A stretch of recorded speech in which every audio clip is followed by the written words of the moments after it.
মালদ্বীপের জেলেরা সাগরে নামলো মাছ ধরার জন্য। হঠাৎ করে দেখে কাঠের উপরে একটা সুন্দর বালক সাগরে ভাসতেছে। জেলেরা তারে নৌকায় উঠাইল, মালদ্বীপ বাজারে উঠাইল তারে বিক্রি করার জন্য।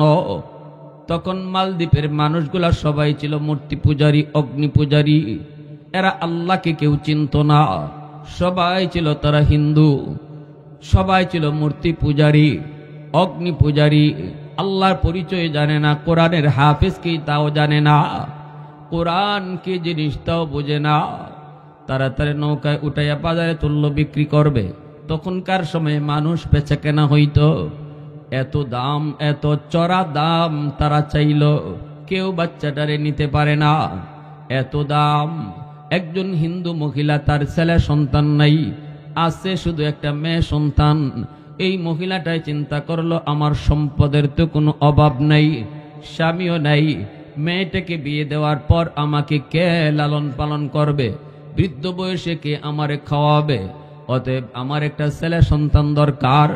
মহিলাটা গেল বাজারে, যা দাম চাইল তা দিয়ে এই ছেলেটারে কিনে আনলো। এই ছেলেটার সিনার ভিতরে আল্লাহর 30 পারা কোরআন। আল্লাহু আকবার। যেই সিনায় 30 পারা কোরআন থাকে, এই সিনাকে জাহান্নামের আগুনও জ্বালাইতে পারে না। জাহান্নামের আগুন ওই সিনাকে জ্বালাইতে পারে না, যেই সিনায় আল্লাহর কালাম আছে। এজন্যই তো ওই যে দিল্লির শাহী মসজিদে জুম্মার নামাজের পর একজন খ্রিস্টান পাদ্রী কইছিল, ও মুসলমানরা, তোমরা বলো কোরআন সত্য, আমরা বলি ইঞ্জিল সত্য, তোমরা বলো ইসলাম ধর্ম সত্য, আমরা বলি খ্রিস্টান ধর্ম সত্য, এত বিতর্কের প্রয়োজন নাই, আসো একটা চ্যালেঞ্জ করি। মুসলমানরা কয় কেমনে? কয় আগুন জ্বালাবো, আর এই আগুনের মধ্যে আমার হাতের ইঞ্জিল, এই যে ইঞ্জিল দেখতেছো, এই ইঞ্জিল আগুনে ফালাবো, তোমরা তোমাদের কোরআন ও আগুনে ফালাইবা, এরপরে দেখবো কোন কিতাব জ্বলে আর কোন কিতাব জ্বলে না। মুসলমানরা কয় এত বড় চ্যালেঞ্জ আমরা পারবো না, চলো বড় হুজুরের কাছে যাই। নিয়ে আসছে বড় হুজুরের কাছে। তৎকালীন সময়ের সবচেয়ে বড় হুজুর ছিলেন শাহ আব্দুল আজিজ মুহাদ্দিস দেহলভী রহমতুল্লাহি আলাইহি, যার এক ফতোয়ার কারণে গোটা ভারতবর্ষ স্বাধীন হয়েছিল, ইংরেজরা বিতাড়িত হয়েছিল আর ভারত স্বাধীন হয়েছিল। শাহ আব্দুল আজিজ মুহাদ্দিস দেহলভী রহমতুল্লাহি আলাইহির এক বিপ্লবী ফতোয়া। তিনি বলেছিলেন ইংরেজদের বিরুদ্ধে জিহাদ করা ফরজ আইন, যার যা আছে তা নিয়ে ঝাঁপিয়ে পড়ো। আল্লাহ তার আওয়াজটাকে ইব্রাহিম আলাইহিস সালামের আওয়াজের মতো প্রতিটা ভারতবাসীর কানে কানে পৌঁছে দিলেন। স্বাধীনতার বীজ রোপণ হলো, ভারত স্বাধীন হলো। সেই স্বাধীনতার জের ধরে বাংলাদেশ স্বাধীন হলো। আজ বাংলাদেশের স্বাধীনতার সমস্ত গৌরব যারা নিতে চাও, দ্ব্যর্থহীন কণ্ঠে বলতে চাই, মূল স্বাধীনতার পিছনে দেওবন্দ উলামায়ে কেরামের অবদান। উলামায়ে কেরামের অবদানটাই হলো স্বাধীনতার মূল পুঁজি। ইংরেজরা যদি এই ভারতবর্ষ থেকে না যাইতো, বাংলাদেশ স্বাধীন হওয়ার কোনো স্বপ্নই দেখতে পারতো না কেউ। ঠিক কিনা জোরে বলেন? ইতিহাস কি লিখছো তোমরা? কোথায় ইতিহাস? সত্যিকার ইতিহাস গেল কোথায়? সঠিক ইতিহাসটা জাতিকে জানাও। নিয়ে আসলো ওনার কাছে, আইসা বলতেছে, হুজুর এই মানুষটা কি কয় আপনি একটু শুনেন। হুজুর কয় কি বলো? কয় হুজুর আপনারা বলেন কোরআন সত্য, আমরা বলি ইঞ্জিল সত্য, আপনারা বলেন ইসলাম ধর্ম সত্য, আমরা বলি খ্রিস্টান ধর্ম সত্য, এত বিতর্কের দরকার নাই, চলেন একটা চ্যালেঞ্জ করি, একটা পরীক্ষা করি, কোন কিতাব সত্য। হুজুর বলে কেমনে? কয় আগুন জ্বালাবো, আমার হাতের ইঞ্জিল ফালাবো, আপনারাও কোরআন আগুনে ফালাবেন, এরপরে দেখবো কোন কিতাব জ্বলে আর কোনটা জ্বলে না। যেটা জ্বলবে না এই কিতাবও সত্য, এই ধর্মও সত্য। শাহ আব্দুল আজিজ মুহাদ্দিস দেহলভী রহমতুল্লাহি আলাইহি বসা থেকে দাঁড়ায় গেলেন, চিৎকার দিয়া বলেন, আমি এই চ্যালেঞ্জ গ্রহণ করলাম। আল্লাহু আকবার জোরে বলেন। আল্লাহর ওলি কয় ঘোষণা করে দাও, মাইকিং করে দাও, অমুক তারিখ এতটার সময় ওই মাঠে চ্যালেঞ্জ হবে। হাজারো হাজারো মানুষের কানে কানে আওয়াজ। এই আওয়াজ পৌঁছা মাত্রই মানুষজন নির্ধারিত তারিখে ময়দানে হাজির হয়ে গেল। রে যুবক, আল্লাহর ওলি মাইকটা নিয়ে তিনি বলেন, ভাইরা আপনারা এখানে অনেক হিন্দু এসেছেন, অনেক খ্রিস্টানও এসেছেন, অনেক ইহুদিও এসেছেন, অনেক মুসলমান ভাইয়েরও আপনারা এসেছেন। চ্যালেঞ্জটা হলো আগুন জ্বালানো হবে। আগুনের ভিতরে আমার এই ভাই তার খ্রিস্টান, সে হলো খ্রিস্টান পাদ্রী, তার হাতে আছে ইঞ্জিল, সে আগুনের ভিতরে তার হাতের ইঞ্জিল ফালাবে, আর আমিও আমার কোরআনকে আগুনে ফালাবো। এরপরে দেখব কোন কিতাব জ্বলে আর কোন কিতাব জ্বলে না। এই হলো চ্যালেঞ্জ। কিন্তু শুনুন, আপনারা যারা হাজারো হাজারো মানুষ দেখতে এসেছেন, আমি আপনাদেরকে লক্ষ্য করে বলি, চ্যালেঞ্জটা আমি আরেকটু বাড়াইয়া নিলাম, আরেকটু বাড়াইয়া, আরেকটু গাড়াইয়া নিলাম, আরেকটু গাড়াইয়া। কেমনে কয়? আল্লাহর ওলি শাহ আব্দুল আজিজ মুহাদ্দিস দেহলভী কয়, আমার ভাই সে তার ইঞ্জিল বুকে লইয়া আগুনে ঝাঁপ দিবে, আমিও আমার কোরআন বুকে লইয়া আগুনে ঝাঁপ দিব। আওয়াজ দেন না মিয়া সুবহানাল্লাহ। চ্যালেঞ্জ করতে আইছো মুসলমানের সাথে, এইবার টের পাইবা। ঠিক কিনা জোরে কোন? কয় না, শুধু ইঞ্জিল আর কোরআন আগুনে না, সে তার ইঞ্জিল বুকে লইয়া নিজে আগুনে ঝাঁপ দিবে, আমিও কোরআন বুকে লইয়া আমি নিজে আগুনে ঝাঁপ দেব। এরপরে দেখা যাবে কোন কিতাব জ্বলে আর কোন কিতাব জ্বলে না। শুধু তাই নয়, কারে আগুন জ্বালায় কারে আগুন জ্বালায় না। সবাই হাত উঠে কয় বলল, জনগণ, উপস্থিত শ্রোতা যারা ছিল সবাই কয় হ আমরা রাজি। ঠিক না? এটা তো আরো ইন্টারেস্ট। কিন্তু ওই খ্রিস্টান পাদ্রীর পেটের মধ্যে মোচড় দিয়া উঠল, মোচড়। খ্রিস্টান পাদ্রী কয়, হুজুর আমি মাপ চাই। কি কয়? হুজুর আমি মাপ চাই, এত বড় চ্যালেঞ্জ আমি নিতে পারবো না। হুজুর কই, কেন পারবা না? আমি যদি পারি তুমি কেন পারবা না? ঠিক কিনা জুড়ে বলো। আমি যদি পারি তুমি কেন পারবা না? তোমার ইঞ্জিল কিতাব যদি সত্য হয়, ইঞ্জিলও জ্বলবে না, তুমিও জ্বলবে না। আর কোরআন যদি সত্য হয়, কোরআনও জ্বলবে না, আমিও জ্বলব না। আল্লাহু আকবার। কিন্তু ওই খ্রিস্টান পাদ্রী কয়, হুজুর আমি মাপ চাই, হুজুর আমি মাপ চাই, আমি পারবো না। হুজুর কই, কেন পারবা না? দেখো হাজারো জনগণ সবাই রাজি, তুমি কেন রাজি না? এখন যদি তুমি না পারো, তাহলে জনগণের মাইর আর কিল আর ঘুষি একটাও মাটির পড়বে না। কয়, হুজুর আপনি আমারে বাঁচান, বাঁচান। আল্লাহর ওলি কয়, তাহলে মাইক হাতে নিয়া ষড়যন্ত্রটা তোমার কি, উদ্দেশ্যটা তোমার কি, চিটারিটা তোমার কি, এটা মানুষকে জানাও। আর তুমি যে পরাজিত হয়েছ, ইসলাম যে সত্য, এই কথাটা নিজের মুখে মানুষে জানাও, নাইলে আগুনে ঝাঁপ দিতেই হবে। সাথে সাথে মাইক হাতে নিয়ে কয়, ও উপস্থিত জনগণ, আমি একটা চিটার, আমি একটা বাটপার। আমি যে হাতে ইঞ্জিল কিতাব লই আইছি, এই ইঞ্জিলটা কেমিক্যাল মাখানো, মেডিসিন মাখানো। হাতের ইঞ্জিলটা আমার এমন মেডিসিন দিয়ে মাখায় আনছি, যদি এই মেডিসিন কোনো বস্তুতে মাখানো হয়, আগুনের ভিতরে যদি ফালানো হয়, আগুন ওই বস্তুটাকে জ্বালাবে না। এটা বস্তুটার কেরামতি না, এটা কেমিক্যালের কেরামতি, এটা হলো মেডিসিনের কেরামতি। হাতের ইঞ্জিলটা কেমিক্যাল মাখানো, আমি ইঞ্জিল কিতাব বুকে লইয়া যদি আগুনে ঝাঁপ দেই, আমার ইঞ্জিল ঠিকই জ্বলবে না, কিন্তু বডিতে আমি কেমিক্যাল মাখাই নাই। বডিতে আমি কেমিক্যাল মাখাই নাই, আগুন কিন্তু ইঞ্জিল জ্বালাবে না ঠিকই, আমার বডির খবর আছে, আমারে কিন্তু ছাড়বে না। অতএব আমি এই চ্যালেঞ্জ গ্রহণ করতে পারবো না। এবার আপনারা শুনেন, আমি মেনে নিলাম আমার পরাজয়। আমি একটা বাটপারি লইয়া আইছিলাম, আমি একটা চিটারি নিয়ে আসছিলাম। সত্যিকার অর্থে ইসলাম ধর্ম সত্য, আল্লাহর কোরআন সত্য। এই কথা বলতেই উপস্থিত জনতার ভিতর থেকে 20,000 খ্রিস্টান যুবক সাথে সাথে কালেমা পড়ে মুসলমান হয়ে যায়। আওয়াজ দিয়া সুবহানাল্লাহ। এইবার মুসলমানেরা কয়, হুজুর আপনি এটা কেমন কথা বলছেন হুজুর? আমরা তো দিলে কাঁপতেছি, এখনো আমরা কাঁপতেছি, এখনো আমাদের ভয় যায় না হুজুর। যদি ওই বেঈমান আপনার কথায় রাজি হয়ে যাইত, যদি সে আগুনে ঝাঁপ দিত ইঞ্জিল বুকে লইয়া, ওরে আগুনে জ্বালাইতো, আমাদের কোনো কষ্ট নাই। কিন্তু হুজুর আপনি যদি কোরআন বুকে লইয়া আগুনে ঝাঁপ দিতেন আর আগুন যদি আপনারে জ্বালাইতো, তাহলে আমরা আপনাকে কোথায় পাইতাম? আমরা তো আপনাকে হারাইতাম।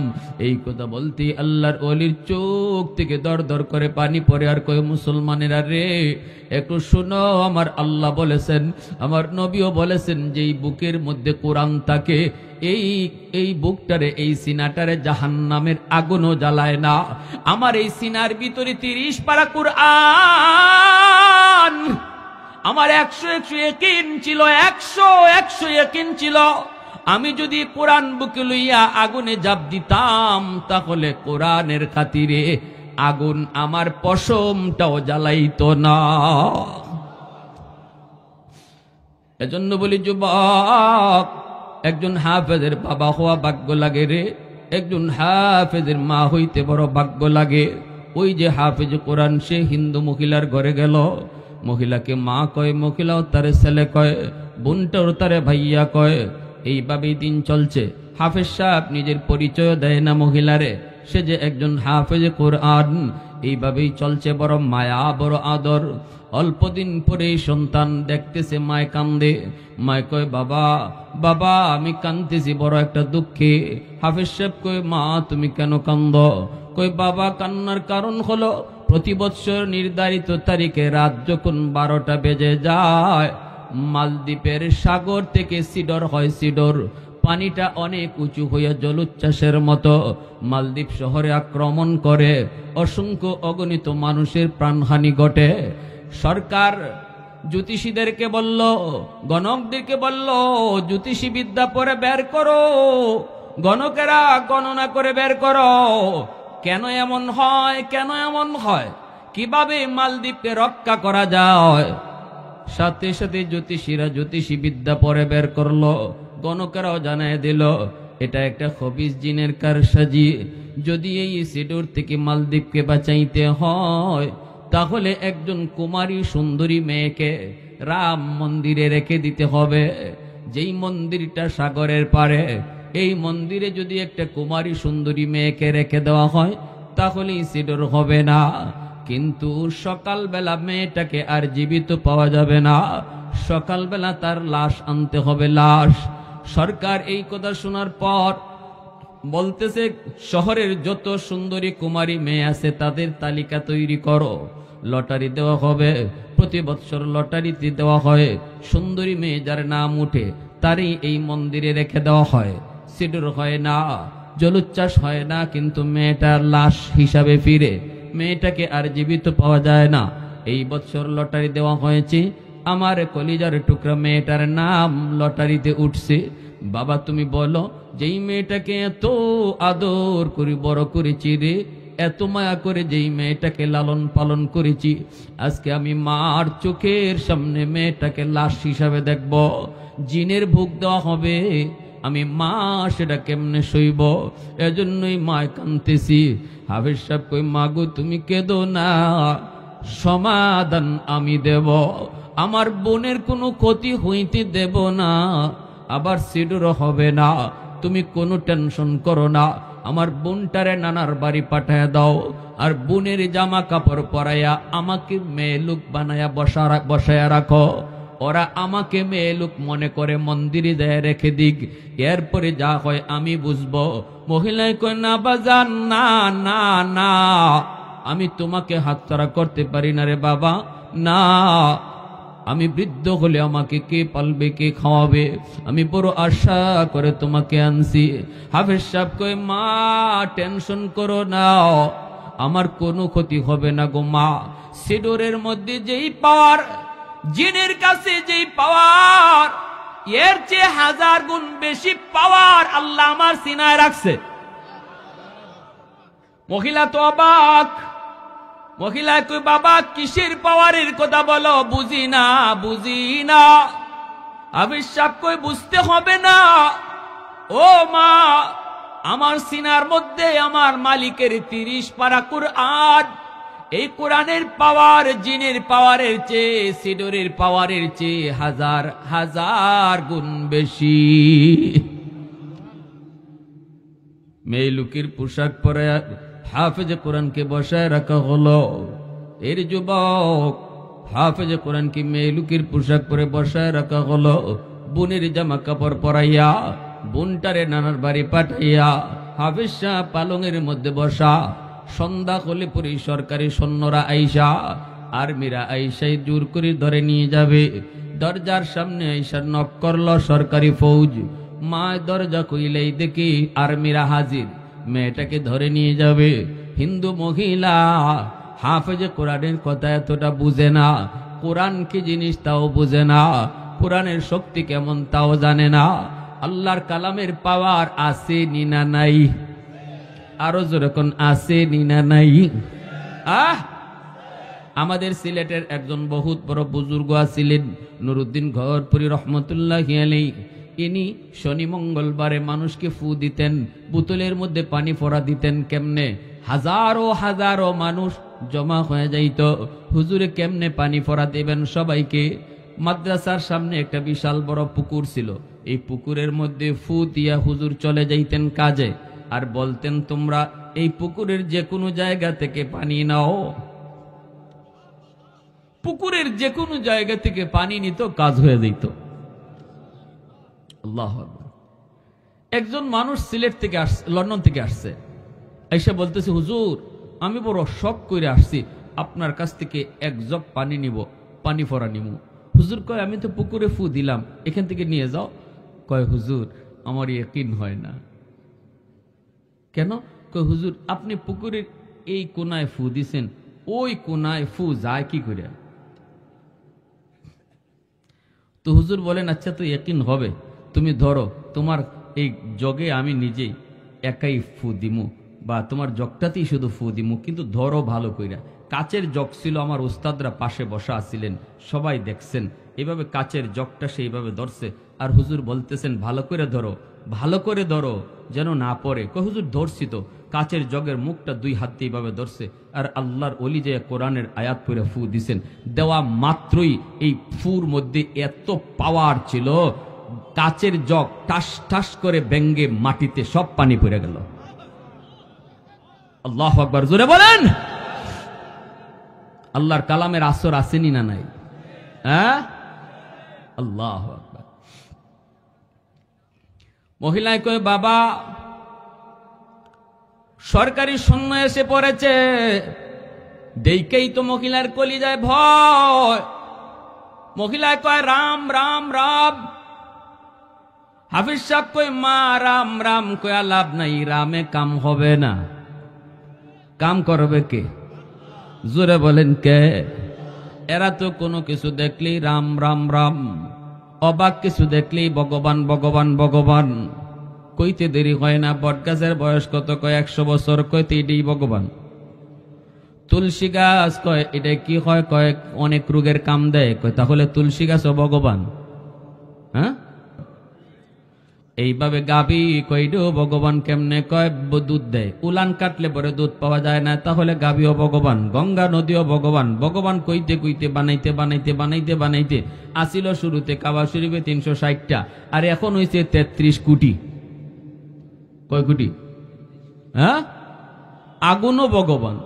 উসমান হারুনি খাদেম নিয়ে রওনা দিছে, কয় বাবা একটু দেখতো আগুন নি পাওয়া যায়, আমি অজুর পানিটা গরম করব। খাদেমে পাইছে কিছু মানুষ আগুনের পূজা করে, যে বলতেছে ভাই একটু আগুন দিবা, আমার উস্তাদ আগুন দিয়ে অজুর পানি গরম করবে। কয় না, মুসলমানরা আমরা আগুন দেই না, কারণ আগুন আমাদের ভগবান, আগুনের পূজা করি। উসমান হারুনি নিজে আসছে, আইসা কয় বাবা দেও না একটু আগুন। কয় না, বললাম তো দিব না। কয় কেন দিবা না? কয় আগুনের পূজা করি। কেন পূজা করো? কয় বাপদাদা করছে। কেন করছে? কয় যদ্দূর জানি দুনিয়াতে আগুনের পূজা করলে মরণের পরে আগুন জ্বালাবে না, একটু মায়া করব, একটু আদর করব। উসমান হারুনি কয় তাহলে তো আরো ভালো, দুনিয়াতে একটু টেস্ট করে দেখো আগুন তোমাদেরকে মায়া করে কি করে না। কয় কেমনে? কয় আঙ্গুল দিয়ে দেখো আগুনে, 60 বছর তো আগুনের পূজা করছো, মনে হয় আগুনে একটু আদর করব, আঙ্গুল জ্বালাবে না। আর যদি দুনিয়াতে আঙ্গুল জ্বালায় তাহলে বুঝবা মরণের পরে বডিও জ্বালাবে। কয় বুঝছি হুজুর, আপনি আইসেন আমাগরে আগুন দিয়ে ফুরায় মারতেন। হুজুরে কয় না না, ফুরায় মারার জন্য আসি নাই, যা বলার ঠিক বলেছি। কয় না, আগুনের স্বভাবই তো জ্বালানো, আগুন তো সব জ্বালাবেই। উসমান হারুনি কয় না, আগুনের স্বভাব জ্বালানো নয়, আগুন চাইলেই যদি জ্বালাইতে পারতো তাহলে ইব্রাহিম খলিলকে আগুন কেন জ্বালাইল না? তোর পাহাড়টা জলে ছাই হয়ে গেল, অথচ মূসা নবীর পশমও আগুনে জ্বালাইল না। কেন আগুন তাদেরকে জ্বালাইল না? আগুনের নিজস্ব কোনো ক্ষমতা নাই, আগুন তার মালিকের আদেশে চলে। এই কথা বলতে অগ্নি পূজারীরা কয় মৌলবী মূসা বুঝি না, ইব্রাহিম বুঝি না, আমরা বর্তমান বুঝি। উসমান হারুনি কয় তাহলে বর্তমানেও দেখো। এই বইলেই তিনি ছোট্ট একটা বাবুরে কুলে নিয়া একটা লাফ দিয়া আগুনের ভিতরে চলে গেলেন। আল্লাহু আকবার। সবাই তো অবাক হয়ে কই রাম রাম রাম, হাইরে মৌলবী মরছে মরক, মৌলবী জ্বলছে জ্বলক, আমাদের শিশু বাচ্চাটার কি দোষ ছিল, এর কেন আগুনে নিয়ে গেল? হঠাৎ করে তাকায় দেখে আগুনের ভিতরে আল্লাহর ওলি উসমান হারুনি ছোট্ট শিশুটারে নিয়ে তিনি আদর করে চুমুকায় হাসে। আগুন আগুনের মতো করে উড়ে, তাদেরকে টাচ করে না। বেশ কিছুক্ষণ আগুনের ভিতরে থাকার পর আবার আল্লাহু আকবার কইয়া শিশু বাচ্চাটারে নিয়ে তিনি লাফ দিয়া তিনি বের হয়ে আসলেন। এইবার অগ্নি পূজারীরা কয় হায় হায়, আমরা এতদিন পর্যন্ত কাকে ভগবান বলি? আগুন তো বড় ভগবান নয়, যাকে আগুন জ্বালাইতে পারে না সে তো বড় ভগবান। ওই যে ভগবান বাড়ায়, এইভাবে বাড়াইতে বাড়াইতেই 33 কোটি হয়েছে। এখন ওনাকে সেজদা দেওয়া শুরু করছে। উসমান হারুনি লাঠি দিয়ে আঘাত করে, রে আহমকের দল, এ বেকুফের দল, আগুন যে আমাকে জ্বালায় নাই এটা আমার কোনো কৃতিত্ব না, আমার কোনো বাহাদুরি না, আমি আগুনের মালিকের পূজা করি, আগুনের পূজা করি না। তোমরাও যদি আগুনের পূজা না কইরা মালিকের পূজা করো তাহলে আগুন তোমাদেরকেও জ্বালাবে না। সাথে সাথে উপস্থিত সবগুলা অগ্নি পূজারী আল্লাহর ওলি উসমান হারুনির হাতে হাত রেখে কালেমা পড়ে মুসলমান হয়ে যায়। হাফেজে কোরআন কয় মা রাম রাম কইও না, রামে কোনো কাম হয় না। সাথে সাথে মা নীরব। সরকারি ফৌজেরা ঘরের ভিতরে ডুইকা দেখে পালঙের ভিতরে বসা একটা সুন্দর বালক, এত সুন্দর তার চেহারা, কোনদিন তারা মালদ্বীপে এত সুন্দর মানুষ দেখে নাই। বলুন তো, চেহারা তো সুন্দর হবেই, কারণ এই বাচ্চাটার জন্ম তো মালদ্বীপে নয়, জন্ম হলো মক্কায়, যেখানে আমার নবীর দেশ। এজন্য চেহারাটার ভিতরে এত মায়া, এত আকর্ষণ। সরকারি সৈন্যরা কয় এত সুন্দর মেয়ে তো কোনোদিন দেখি নেই। এ যুবক, আমার ওয়াজটা বুঝে থাকলে বলেন এটা ছেলে না মেয়ে? হয় নাই? পিছনের বাইরা কয় নাই, জোরে কও ছেলে না মেয়ে? ছেলে, কিন্তু পোশাক পরছে মেয়ে লোকে। এরা তো বুঝে না, দাড়ি মুছ নাই, বুঝার তো কোনো কুদরত না। এখন শুরু হবে আল্লাহর কালামের পাওয়ার। মনোযোগ কার কার একটু হাত ওঠে, একটু আল্লাহরে দেখা। আল্লাহ কবুল করো, জোরে কোন আমিন, আরো জোরে আমিন। আল্লাহ পাক কয় জানোনি, আল্লাহ পাক কয় জানোনি এই জমিনের ভিতরে যেই পরিমাণ গুনাহ হয়, অত্যাচার হয়, জুলুম হয়, বহু আগে জমিন মানুষকে খেয়ে ফেলতো, বেনামাজিকে জমিন গিলে ফেলতো, সুদকুরকে জমিন গিলে ফেলতো, ঘুষকুরকে জমিন গিলে ফেলতো। জমিন প্রতিদিন আমি আল্লাহর কাছে আবদার করে, এরে নাটুরের মানুষ, আপনাদের নাটুরের জমিনটাও প্রতিদিন আল্লাহর কাছে আবদার করে, আলা কুল্লা ইয়াউমিন ওয়াল আরদু ইস্তাজিলু রাব্বাহু। জমিনে কই মালিক, আর কত নাফরমানের হাঁটা আমি দেখব, আর কত বেনামাজির পায়ের বোঝা আমি নিব। ও মালিক, সুদকুরির পায়ের আওয়াজ কত শুনবো। ও জমিন, আল্লাহ পাক কয় রে জমিন থাম, তোর কি ইচ্ছা একটু তুই ক। জমিনে কই মন চায় এই বেনামাজিরে আমি গিলে ফেলি, জিন্দা কবর দিয়ে ফেলি। ও মালিক, অনুমতি দাও, আসবিরু মাতা আসবিরু, কত কাল আর আমি ধৈর্য ধরব, আমার আর ধৈর্য কুলায় না গো আল্লাহ, আর কত আমি নাফরমানের অহংকারী হাঁটা দেখব, অনুমতি দাও, অনুমতি দাও, সুদকুর গুসকুরকে আমি জিন্দা কবর দিয়ে ফেলি। আল্লাহ পাক রব্বুল আলামিন কয়, শুধু জমিন নয়, সাগর মহাসাগরগুলিও প্রতিদিন আমি আল্লাহর কাছে আবদার করে।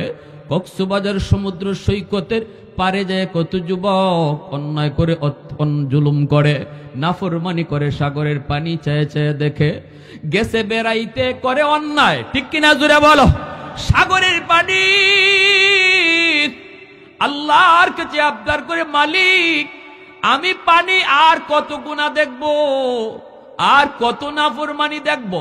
ওই নাফরমানগুলি জমিনটারে নাপাক বানায় ফেলছে। আল্লাহ আমি পানিকে তুমি অনুমতি দিবানি, ওই নাফরমানগুলাকে আমি ডুবায় ফেলবো, ওই জমিনটারে আমি পাক বানায় ফেলবো। আল্লাহ তুমি অনুমতি দিবানি।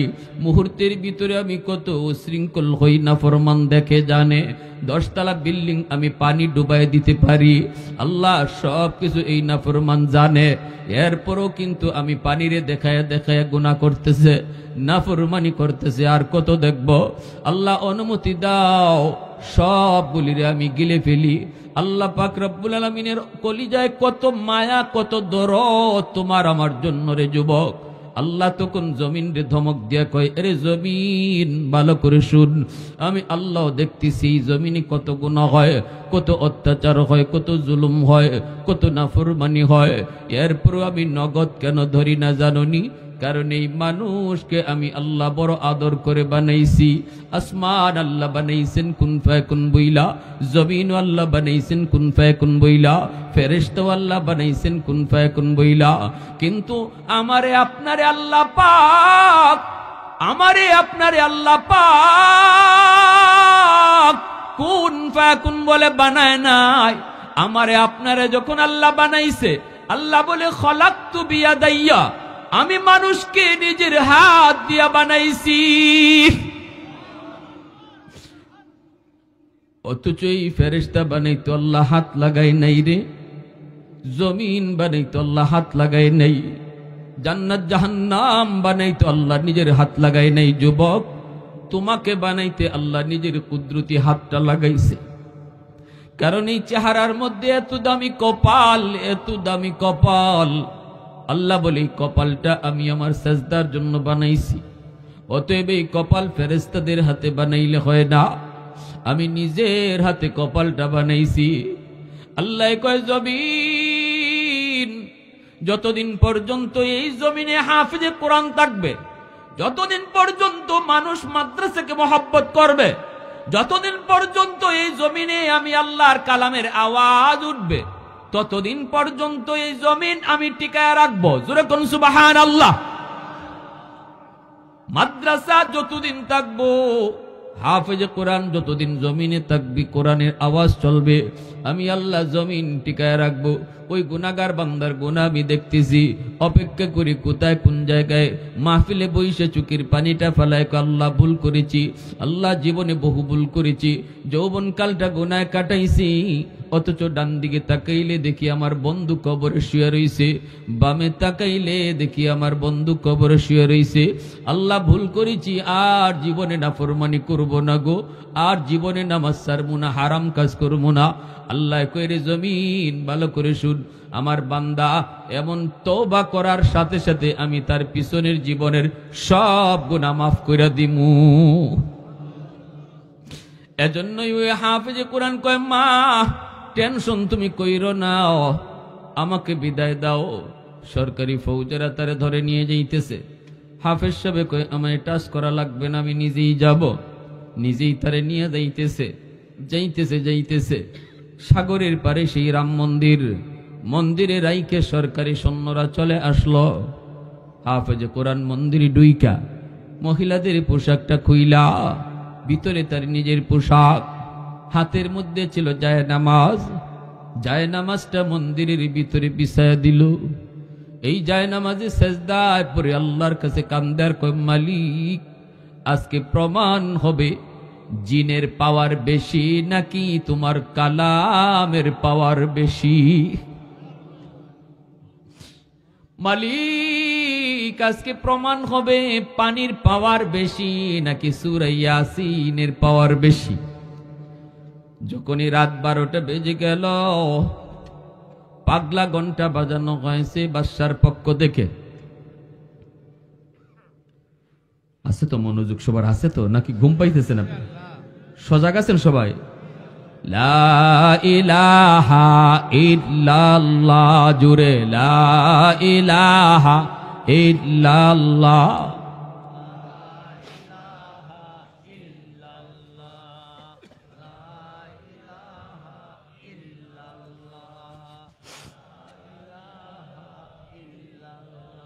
মোহব্বতের সাথে কন্যা ভাই, আল্লাহ খুশি হইব। লা ইলাহা ইল্লাল্লাহ।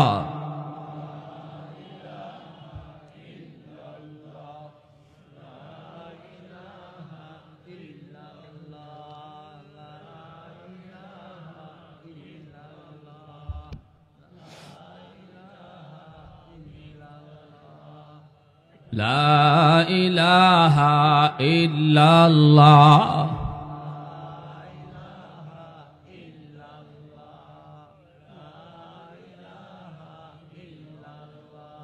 লা ইলাহা ইল্লাল্লাহু মুহাম্মাদুর রাসূলুল্লাহ। জুরে বলি সাল্লাল্লাহু আলাইহি ওয়াসাল্লাম। ये जिक्र खुदा दिल में सदा रखने दिया कर, ये जिक्र खुदा दिल में सदा रखने दिया कर, और नक्श खुदा दिल में जमा रखने दिया कर।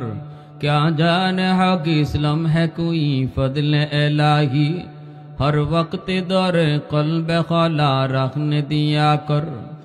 मुर्शिद की नजर गज़ बसर से न होती है, क्या खुश नजरी खुश नजरी खुश नजरी है, क्या खुश नजरी खुश नजरी खुश नजरी है।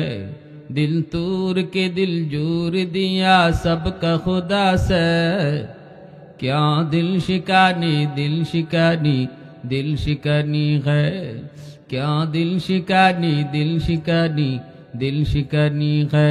জোরে বলি আল্লাহু আকবার। একজন হাফেজের মাথায় যখন পাগড়ি পরানো হয় তখন আল্লাহ পাক কয়, বান্দা শুন, আজকে তোর সন্তানের মাথায় পাগড়ি পরানো হয়েছে, কিয়ামতের ময়দানে আমি আল্লাহ তোমরা মা বাবার মাথায় আমি পাগড়ি পরাবো। মান ক্বারা আল কুরআন ওয়া আমিলা বিমা ফীহি উলবিসা ওয়ালিদাহু তাজান ইয়াউমাল কিয়ামা। আল্লাহর নবী রহমতের নবী বলেন, যেই হাফেজ সাহেবের মাথায় পাগড়ি আজকে আমরা পরাইলাম, তাদের বাপমার মাথায় পাগড়ি পরাইবেন হাসরের ময়দানে কে? একটু জোরে আওয়াজ দিয়া বলেন কে? কিয়ামতের ময়দানে আল্লাহ বলবো, কই মা কই বাবা? নবীর মা নবীর বাবা হাজির। আল্লাহ বলবে, আমি কোন নবীর মা বাবারে খুঁজি না, কোথায় হাফেজের মা কোথায় হাফেজের বাবা? আসো।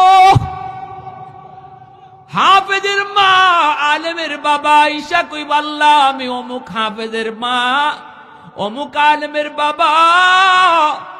আল্লাহ হাসরবাসীর সামনে কইব, আমি তো তোমাকেই খুঁজতেছি, আমি তো তোমাকেই খুঁজতেছি। সমাজের 100টা ছেলের ভিতরে 90টা ছেলেই গেছিল স্কুল কলেজের দিকে, আর তুমি বাবা সন্তান নিয়ে রওনা দিছিলাম আমি আল্লাহকে খুশি করার জন্য মাদ্রাসার দিকে। ওই দিনে আমি তোমার জন্য পাগড়ি বানায় রাখছি রে বান্দা, ওই দিনে আমি তোমার জন্য নিজের হাতে পাগড়ি বানায় রাখছি, যেদিন তুমি তোমার সন্তানদের নিয়ে মাদ্রাসার দিকে হাইটে হাইটে আসছিলা। দুনিয়ার মানুষগুলা কইছিল ফুলারে মাদ্রাসায় দিও না, চাকরি পাইব না, তার কোনো কি নাই, সার্টিফিকেট নাই, কোনো সরকারি চাকরি নাই, কেমনে চলবে কেমনে খাইবে। কিন্তু তুমি কইছিলা না, আমি দুনিয়ার লোভে না আখিরাতের লোভে সন্তানরে মাদ্রাসায় দিছি। আল্লাহ পাওয়ার জন্য সন্তান নিয়ে মাদ্রাসায় রওনা দিছো, সমাজের মানুষের সাথে জিহাদ করছো। মানুষ তোমারে কত কিছু কইছে, তুমি কোনো কথা কানে দাও নাই, মাদ্রাসার দিকে রওনা দিছিলা। ওই সময়েই আমি আল্লাহ খুশি হইয়া তোমার লাগি পাগড়ি বানায় রাখছি। আল্লাহু আকবার, জোরে বলেন, আর একটু জোরে কন্যা আল্লাহু আকবার। আমার আম্মা আমার আব্বা আমার মাদ্রাসায় দিয়েছেন, অথচ আমার চাচারা কেউ রাজি ছিল না, আমার ভাইরা কেউ রাজি ছিল না, আমার দাদারা কেউ রাজি ছিল না। আমি স্কুলে একটা ভালো স্টুডেন্ট ছিলাম, প্রাইমারি পর্যন্ত পড়ালেখা করছি। তখনকার সময় মাদ্রাসায় এরকম অঙ্ক ইংরেজি ছিল না, বর্তমানে যেভাবে সিলেবাস ঢুকানো হয়েছে। এজন্য আমার আব্বা, তিনিও একজন সরকারি হেলথ ইন্সপেক্টর, বর্তমানে রিটায়ার্ড। আমার ইমিডিয়েট আপন ছোট ভাই, বর্তমানে আসিফ নজরুল স্যার আইন উপদেষ্টা, ওনার একান্ত সচিব আমার আপন ছোট ভাই। এইভাবে সবাই জেনারেল লাইনে বড় বড় শিক্ষিত। আমাকে মাদ্রাসায় আব্বা দিবেন, কেউ রাজি ছিল না, কেউ রাজি ছিল না। বলুন তো আমার আব্বা আমারে মাদ্রাসায় দিয়া ঠকছেন না জিতছেন? একটু আওয়াজ দিয়া কও না রে বাবা, কও না। ভাই যত বড় সচিব হোক, বাংলাদেশের কতজন মানুষই চিনে, কিন্তু আল্লাহর রহমতে যেদিকে যায় ওই দিকেই মানুষের ভালোবাসা, দোয়া মহব্বত পাই, মানুষ চিনে, দোয়া করি, দোয়া নেই। ঠিক কিনা জোরে কও। এমন একটা বাবা হও, সমাজের মানুষ যত যা কিছুই কোক, দিল থেকে সন্তানটারে নিয়ত করো, আল্লাহ সন্তানের উসিলায় তুমি বাবাকে আল্লাহ দুনিয়া আখেরাতে দামি বানায় দিবে।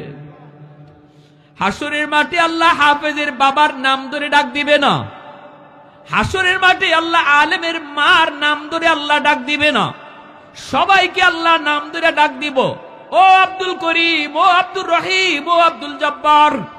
কিন্তু হাফেজের মা বাবারে আল্লাহ ডাক দিব, ও হাফেজ সাহেবের মা। আস্তে কর, আস্তে কর, আল্লাহু আকবার। ও মুফতি সাহেবের বাবা। এইভাবে আল্লাহ হাসরের মাঠে সম্মান দিয়া আলেম হাফেজের বাপ মারে আল্লাহ ডাকবো। মানুষের সামনে আল্লাহ এত ইজ্জত দিব, এত সম্মান দিব, এত সম্মান দিব। মনটাই কি চায় না? মনটাই কি চায় না আল্লাহর হাতে পাগড়ি পরতে? কার কার মন চায় একটু হাতটা উঠে আল্লাহরে দেখাও। আল্লাহ তুমি